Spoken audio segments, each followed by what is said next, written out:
እኔ በቅርቡ የሰማሁት ልቤን የነካኝን ታሪክ ልንገራችሁ።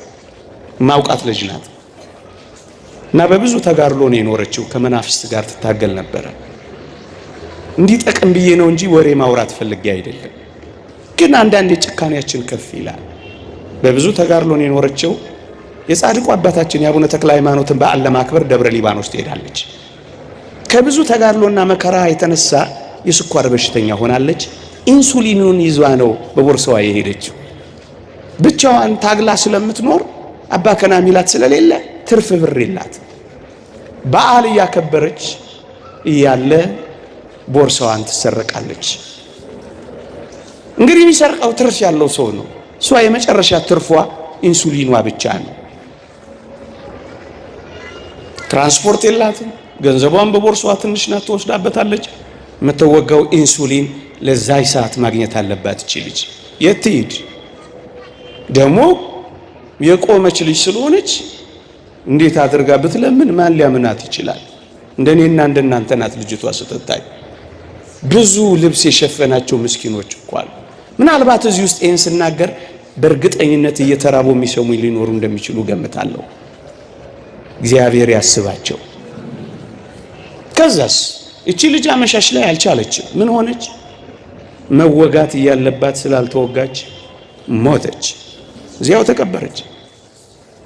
ምን አይነት እነሱ ስኳር ለመብላት ሲሉ የስኳር መድኃኒት ያለውን ኢንሱሊን የሚሰርቁ ሌቦች ጋር አብረን እንኖራለን። ለቅምጥልነታቸው ሲሉ ልጆቻቸውን የሚያሳቅቁ በጣም ብዙ ቅምጥል ወላጆች አሉ። ማታቸውን ውስኪያቸው ላይ ያመሹ ልጆቻቸው ላይ ማታ ገብተው የሚደፉ በጣም ቅምጥሎች አሉ። ልጆች ተበተኑ አልተበተኑ ምንም አይመስላቸው፣ አፈር አይንካኝ የሚሉ እቺ ዶሮ አየችኝ የሚሉ ቅምጥሎች አሉ። እንኳን ሌላውን አፍንጫቸው ስር ያለውን ልጃቸውን እንኳን የማያዩ። ግን አንተ ምን እያልክ ነው? እኛ ራሳችን ድሆች አይደለን ልትሉን ትችላላችሁ። እውነት ነው። ምንም ላይኖረን ይችላል። ከየት አምጥተን ነው እንድናካፍል የምታወራው ልትሉኝ ትችላላችሁ። ምንም ላይኖረን ይችላል።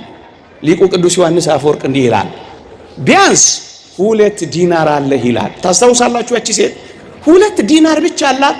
እሷን በምኩራብ ሙዳየ ምጽዋት ውስጥ ስትጥል አያት። በጣም ብዙዎች አሉ እኮ። የክርስቶስ ዓይንም ልብ የሚያርፈው ግን ከጉድለቷ የሰጠችውን ሴት ነው። እውነት ነው፣ ጎሎብናል። በዚህ ዘመን ነገር ሁሉ አስማት ሆኖብን ሊሆን ይችላል። እመኖኝ፣ በፍቅር ስንሰጣጥ ግን ይበዛልናል። መጽሐፍ ቅዱስ እንደዚህ ነው የሚለው፣ እየነቀነቀ እየተቀጠቀ በቅፋችሁ ያስታቅፋችኋል ነው የሚለው። ስትሰጡ ይበዛላችኋል። የመስጠት ሂሳብ በእግዚአብሔር ዘንድ ይሄ ነው። ስትሰጥ ይጨመራል።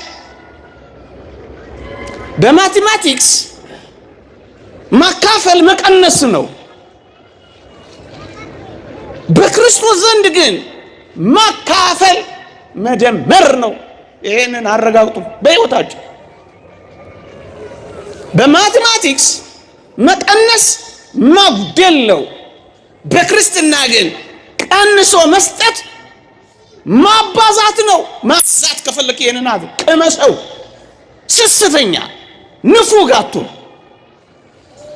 ቆልለው በአካውንት ብታስቀምጠው ምን ይሆናል? ጥቂት ጥቂት አካፍለው። ሁሉን እንኳን ጨርሰ ለፍጽምና ባትደርስ እንኳን ጥቂት ጥቂት አካፍለው። አይንህ እያየ ምንቴ መድኃኒት መግዣ ምን ሆነ ነው ፋርማሲ የምትሰለፈው? ዳቦ ለተሰለፈው ብትሰጠው እንዴት ያነት በረከት ነው።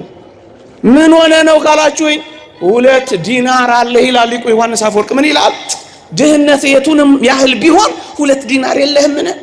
2 እግሮች አሉ ድሆችን እይበት።